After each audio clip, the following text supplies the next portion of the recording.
dimineața. Este 9 dimineața. Vom porni pe traseu spre Cabana Mălăiești. Plecarea este pe Triunghi Galben de Valea Grecului. Vremea este ușor închisă. Se anunță o vreme bună pentru astăzi. Am întâlnit și marcajul Triunghiul Galben spre Cabana Diham, iar de acolo pe Crucea Albastră și Banda Albastră mai departe spre Mălăiești. Am lăsat gara aici în spate, la vreo 100 de metri.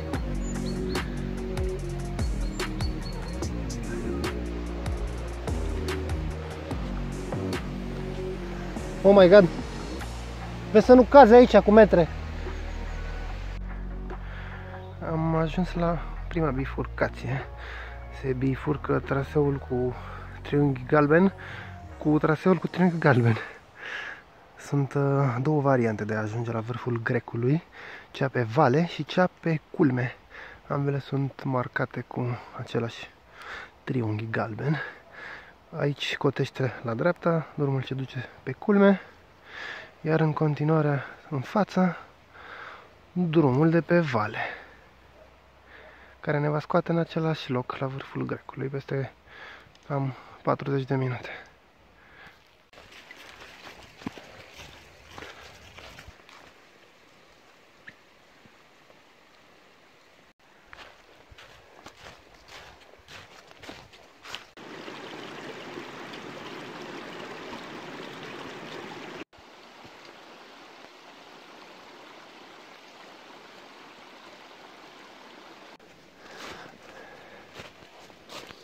Iar acum începem urcușul de sub vârful Grecului. Este un urcuș destul de abrupt aici și cu frunzele astea ude și cu crengile și rădăcinile de pe sub ele, care sunt ca niște capcane.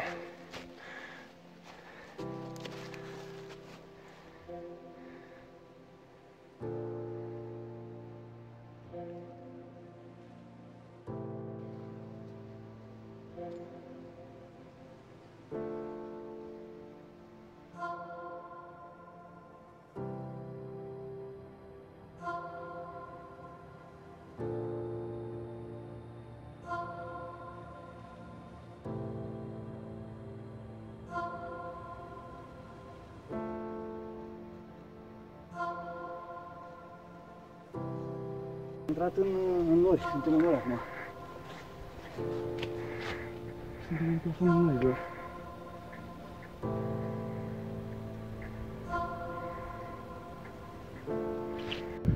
Am ieșit din pădure, am ajuns la vârful Grecului, mai avem câțiva pași. Fix când se ieșea în pădure pe ultimul copac, a apărut de nicăieri marcajul Banda Albastră. Efectiv, nu știu de unde a apărut asta, că nu este decât pe acest copac.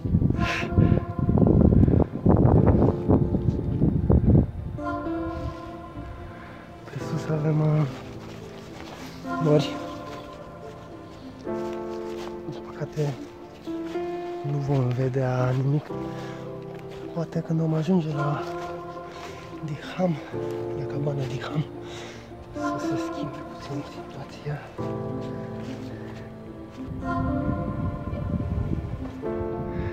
Se aude trenul.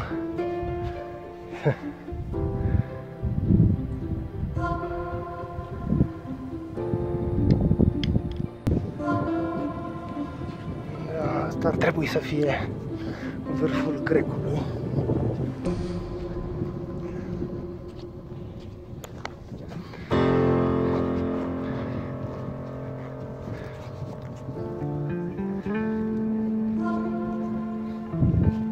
Da, monumentul eroilor. Mi-aduc aminte că am văzut ceva pe hartă.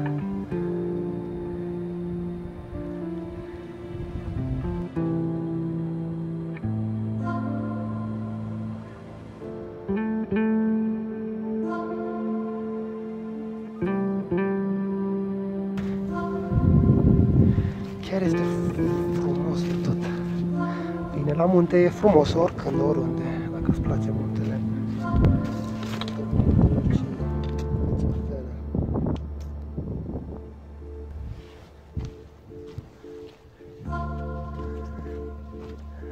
Am trecut de vârful Leuca Mică. Tocmai trecem și de stână. După vârful Leuca Mică este o stână în drum spre Cabana di Ham. Avem 2 ore de când ne-am pus la drum, când am părăsit gara Azuga. Dar fii atent ce stână, dar aici e o cabană. Că asta numai stână arată. Asta din dreapta dacă e să fie stână. Habar n-am. Am ajuns la această intersecție de trasee. Jumătate de oră spre Poiana Izvoarelor, jumătate de oră spre Cabana di Ham.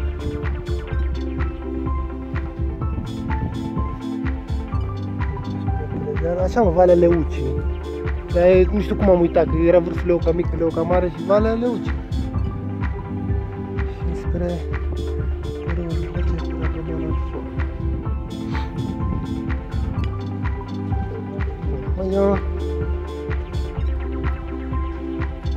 Mai ținem pe drum aici, spre Cabana di Ham. Aici este un releu, o antenă, dar nu se vede.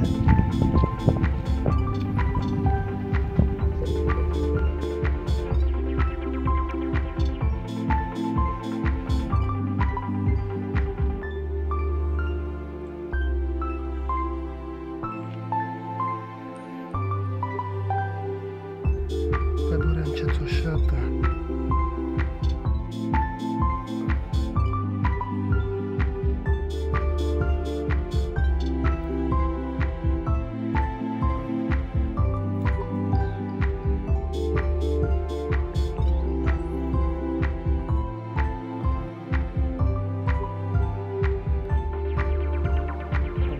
Gura Codlei e o culme din Postăvaru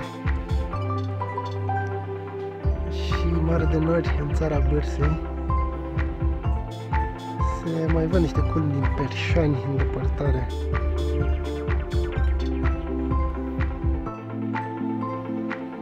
Postăvaru. Deci am fost acum 5 zile. Am fost la vârful Postăvaru prin Valea Lamba.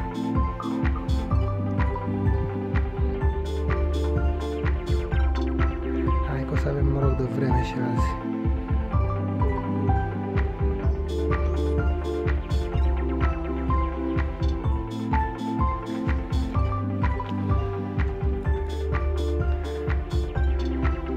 Asta din față, uite asta de aici ar trebui să fie Valea Bucșoiului.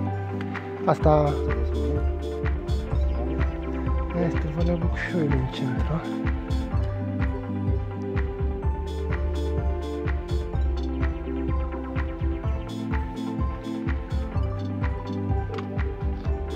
Oh, dar în toate direcțiile e mișto.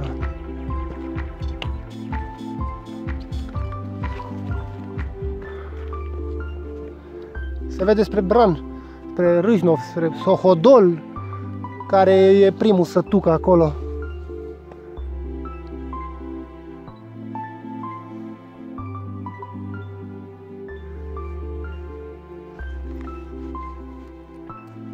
Fain, tare!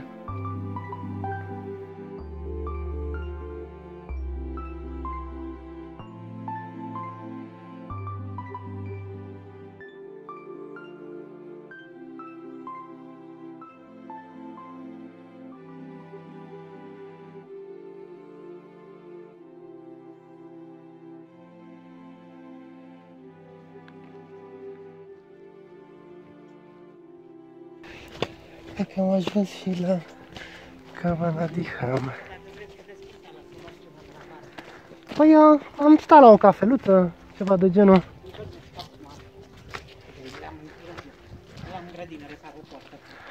Nu e problemă, că nici nu ne grăbim prea tare, mergem la Mălăiești, avem tot timpul.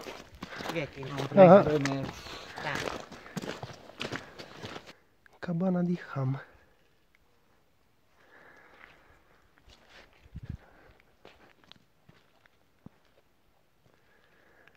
Și priveliștea de la cabana. Am început coborârea de la Cabana di Ham. Avem cam 200 de metri de coborât.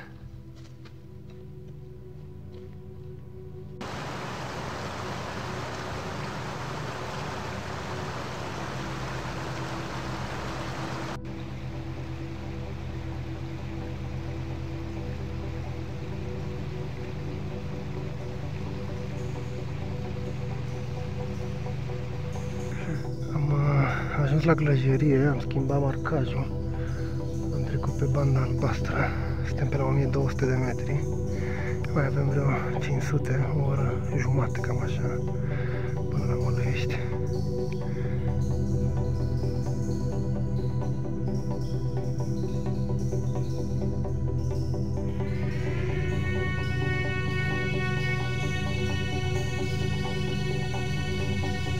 Ce fain!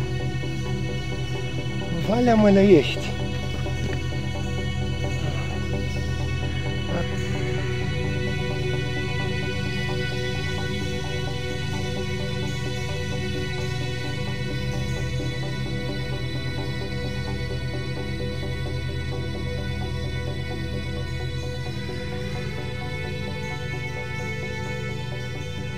Ceva mare de nord spre Codlea și spre Brașov.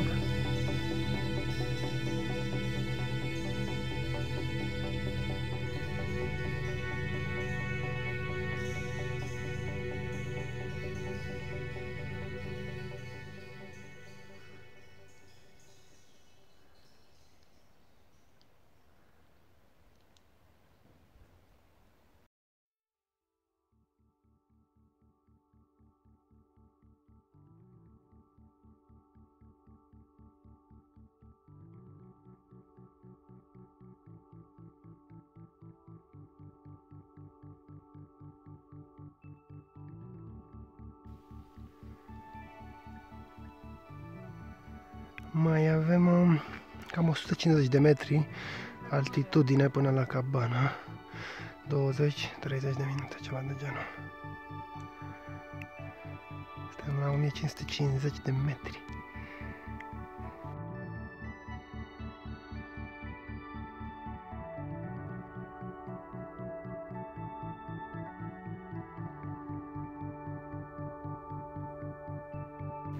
Padina Crucii.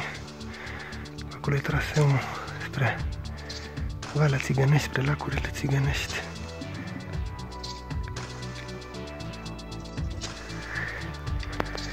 Postăvarul. Se vede și vârful Postăvarul. Și o mare de nori așa peste tot. Și spre Prahova și spre Brașov. Bine, spre Prahova, spre Piatra Mare, câtă Prahova mai e acolo, că nu prea mai e.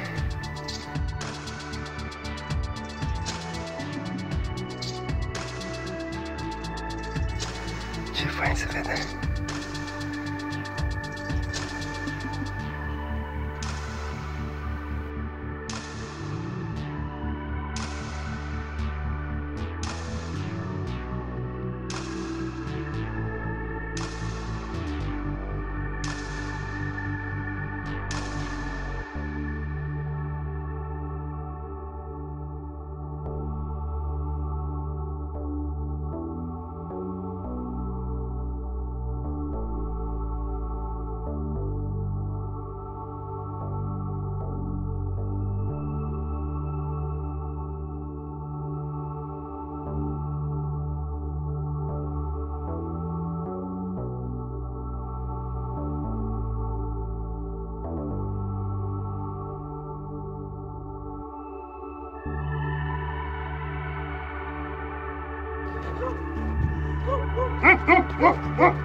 Bă, băiatul!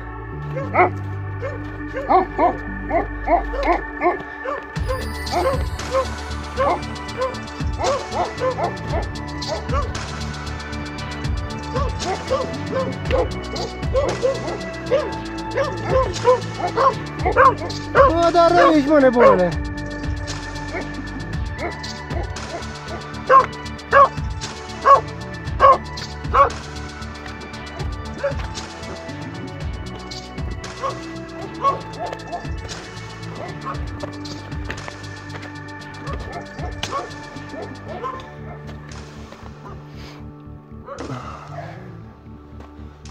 Două ore jumate pentru până la Diham, prin glajărie.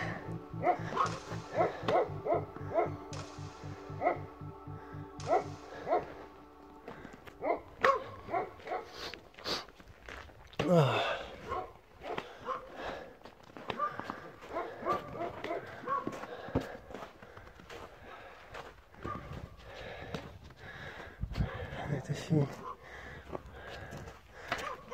punctul Salvamont de la Mălăiești, încolo spre Hornuri.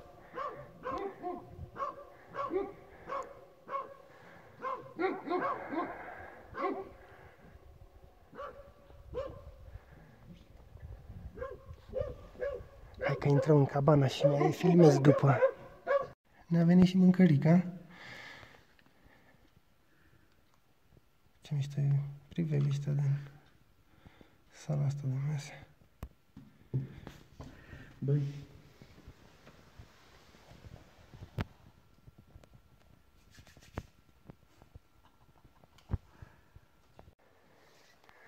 Ăla acolo ar trebui să fie un urs. Ăla de acolo de pe tăpșanul ăla nu e un ursuleț? Că am stat și m-am tot uitat să văd dacă ești neapă și se mișcă sau nu și mi s-a părut că s-a mișcat și ba în stânga, ba în dreapta. Ăla de acolo este un urs. O să încerc să bag degetul în cadru. Uite, aici. Ăla, punctul ăla negru. L-am tot urmărit de vreo 10 minute. Inițial zic, bă, acolo e urs. După aia zic, bă, să nu fie jneapăn sau gen vegetație. Și l-am tot urmărit și s-a mișcat. Era mai centrat. Acum e mai la dreapta. Văitana.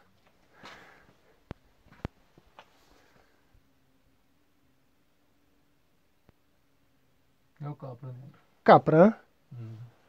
De aici se vedea mai închis la culoare, așa mai gâlmă, știi? Da, sunt mai negre. Deci e capră, da. Singuric așa acolo. Începe să se înțeleze, deși nu e chiar atât de târziu. E 4:30, dar deja spre Postăvaru și Piatra Mare sunt ceva culori așa de apus.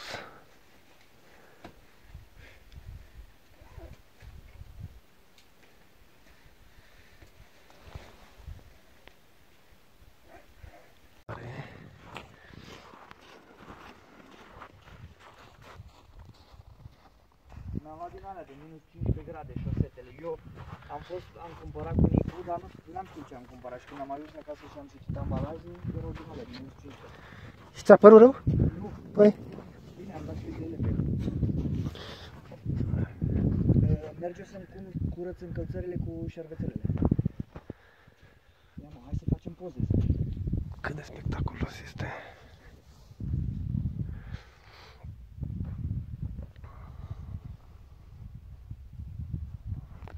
Dar fii atent cât de fain se vede în cameră spre Postăvaru.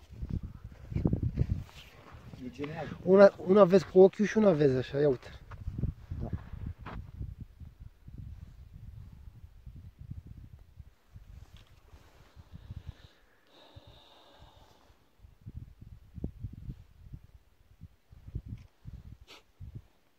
Ce?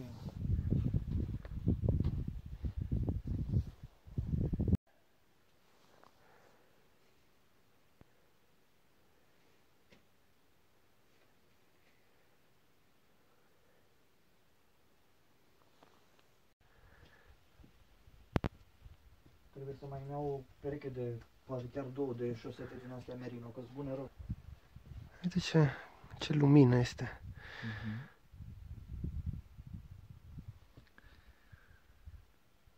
Dar tu vezi că se simte curentul dincolo? Se simte, da? Bună dimineața! Este ora 9 la cabana Mălăiești. Pare că se ridică norii un pic.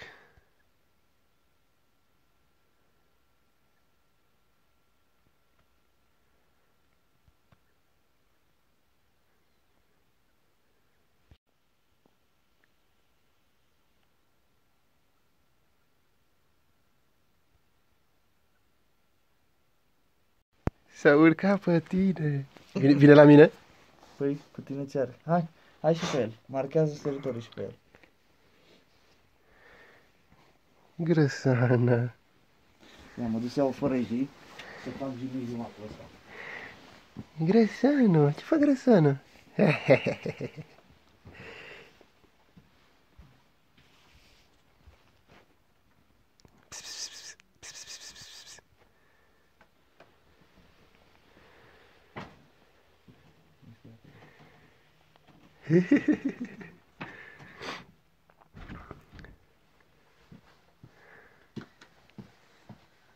Ia.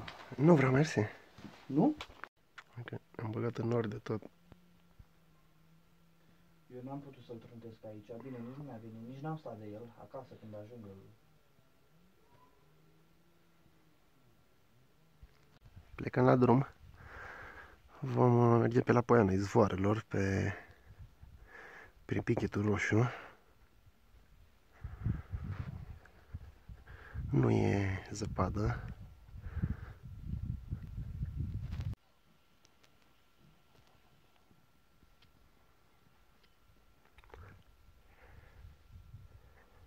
Mine aici.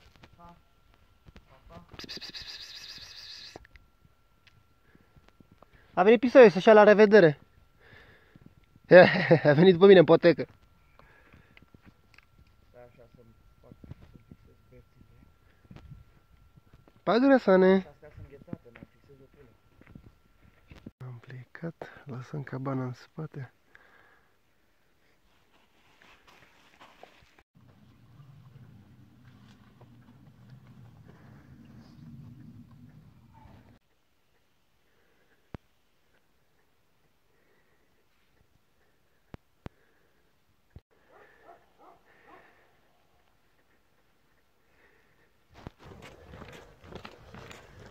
Era 9:30 când am plecat de la cabană. Mergem de vreo 10 minute. Da, am făcut dreapta, deja nu mai vedem cabana.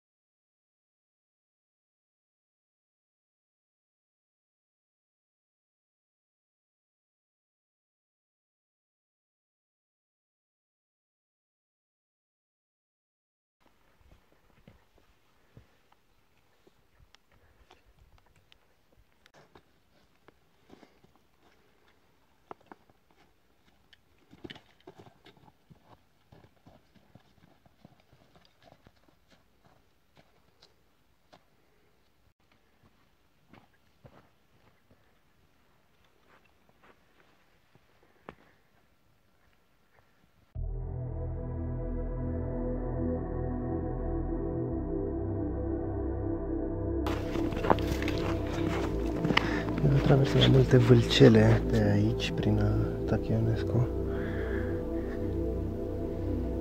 Nu știu dacă ăsta vâlcelul îndrăcit sau ăla de mai devreme. Sunt și ceva urme de animale. Chiar nu știu ce animal e ăsta. O să aflăm. Am mai văzut urme de ciută. S-ar putea să mai vedem. Te ia, te duce. E aproape aici. E foarte înclinată. Da, traseul ăsta este interzis iarna în principiu, căci traversează foarte multe culoare de avalanșă. La noi acum nu e iarna, încă e noiembrie și foarte, foarte puțină zăpadă. N-are ce să vină nici de sus, că nu este zăpadă. Așa că de-aia am ales să ne întoarcem pe aici.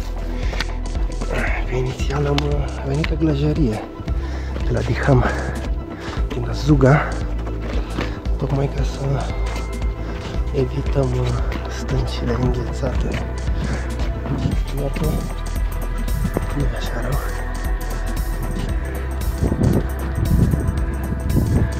Ceață, ceață, nori.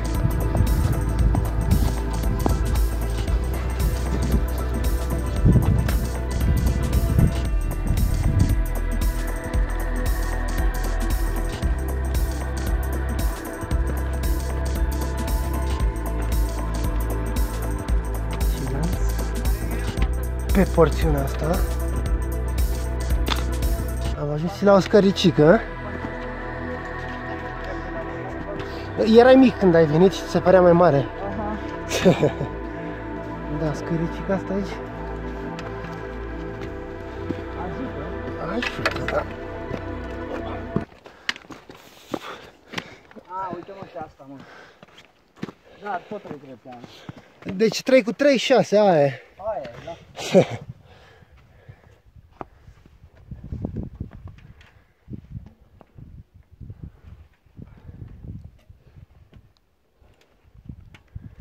Am înțeles că era din lemn la un moment dat. Ne bucurăm că au schimbat-o.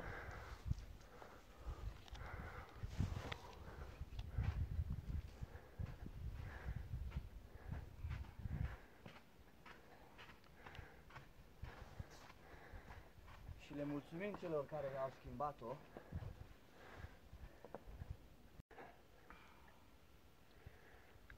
Ziceai că nu o să avem senin, măcar deasupra. Sau oare am ajuns la Prepe? Oare am ajuns la Prepeleac? Nu cred. Acolo, așa. De acolo. La Bucșoiu Mare? Da.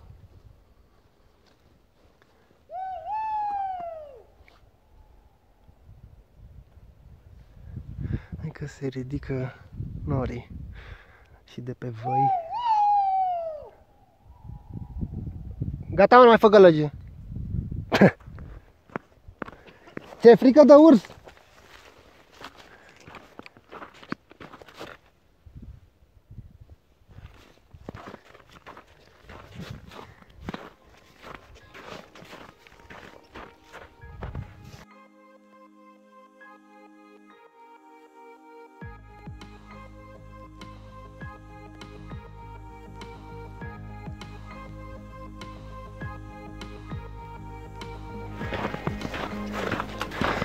Soare!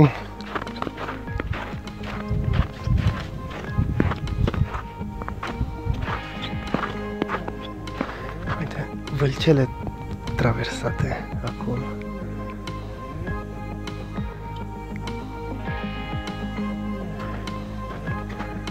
Soare și pe sus și pe jos. Hai că te aud aia de la omul, de la Diham.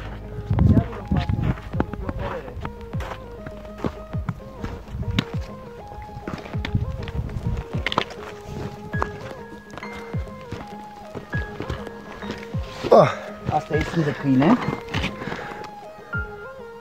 Efectiv asta aici? Efectiv e de urs. Este de urs aia. Ia mă, întoarce-te acolo. E de urs, boss. Nu că boss. Garantat e de urs. Aia, ca aia ar fi urma de urs.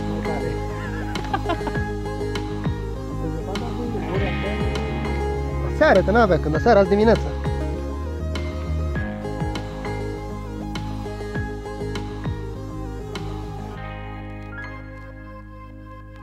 Se văd și cabanele asta de aici, cred că e cabana Diham. Am trecut de Prepeleac. Cred că în jumătate de oră suntem la cabana Poiana Izvoarelor. Foarte, foarte multe doborâturi. Cu siguranță de la furtunile din februarie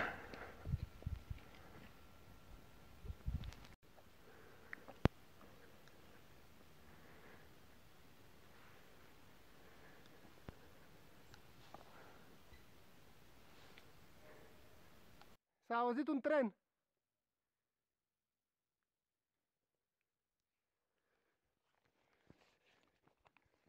Opa.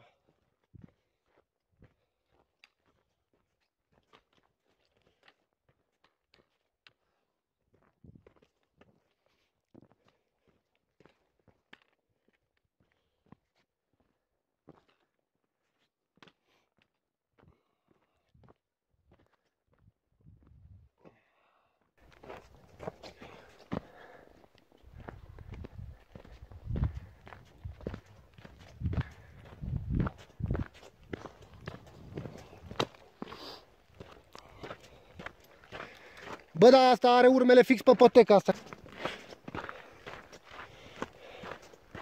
Urmele astea de urs sunt chiar în față. Practic mergem pe urmele lui.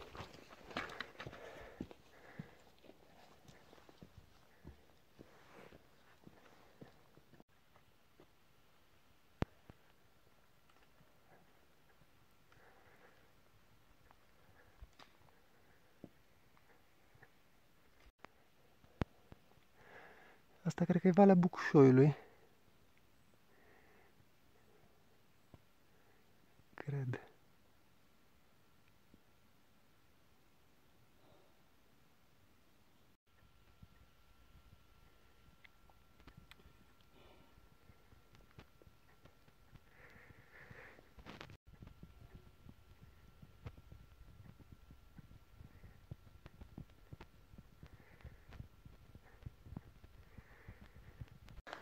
Tocmai ce ne-am întâlnit cu un grup de 6 drumeți, primii oameni pe care îi vedem de 2 zile, cu excepția cabanierului de la Diham și de la Mălăiești. Am ajuns la intersecție.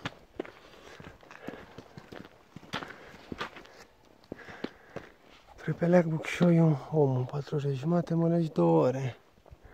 Cred că faci mai mult până la Mălăiești. Ana Coștine Cămin Alpin 3 ore jumate. Și 10 minute până la Poiana Izvoarelor. Cât de proaspăt e ăsta? Este de acum că e moale. Ah, ba nu, e întărită. E de seară. E de seară sau mai de dimineață. Dar uite pe asta că e mai mare. Asta de aici e mai mare. Na.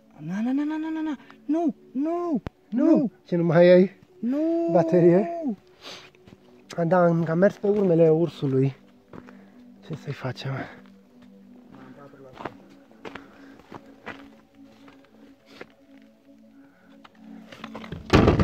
Da? De aici am plecat. Am mers pe Tachionescu, Prepeleac, încoace, Pichetul Roșu și suntem aici. Să mergem la Poiana Izvoarelor și de aici cred că încoace. Păi, spre Poiana Izvoarelor. Noi am venit din Căminul Alpin atunci. Oricum n-am fost la cabana Izvoarelor, așa că...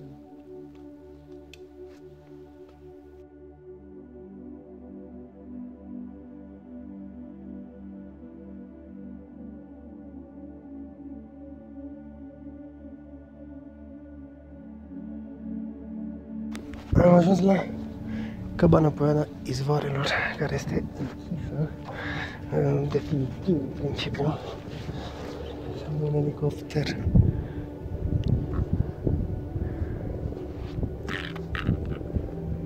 Și în față Neamțu, Baiu.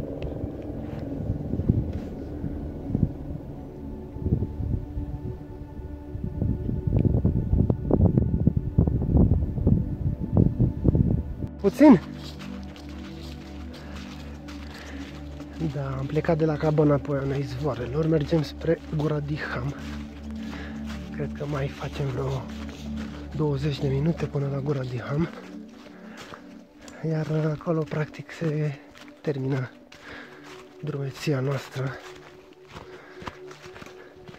Că de acolo e drumul până în Bușteni.